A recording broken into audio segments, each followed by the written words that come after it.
ഇത് കണ്ടിട്ടൊന്നും മനസ്സിലായില്ല അല്ലേ? കർണാടകയിലാണ് ഈ സംഭവം നടക്കുന്നത്. MVD ആണ് ഈ സംഭവത്തിന് പിന്നിൽ.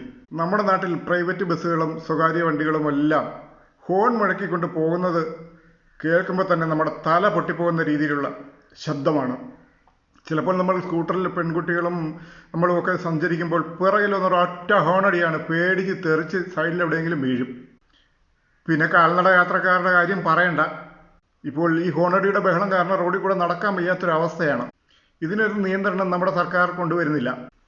കർണാടകയിലെ MVD ഇതിന് ഒരു പരിഹാരമായി വന്ന് ആ ഹോണടിക്കുന്ന സ്വകാര്യ ബസ്സിൻ്റെ ഡ്രൈവറെ ഇറക്കി അങ്ങോട്ട് നിർത്തിയിട്ട് നീ ഇത് കേട്ടിട്ട് പോയാൽ മതി എന്ന് പറഞ്ഞ് ഹോണിൻ്റെ അടുത്തോട്ട് നിർത്തി 4 ഹോണടി അങ്ങോട്ട് അടിച്ചു കൊടുത്തു. എന്നിട്ട് ചോദിച്ചു, നിനക്ക് ബുദ്ധിമുട്ടുണ്ടോ ചെവിക്കെന്ന് ചോദിച്ചു. ഇത്ര ശബ്ദത്തിൽ ഹോണടിച്ച് പറന്നു പോകുന്നവന്മാർക്ക് കൊടുക്കാൻ പറ്റിയ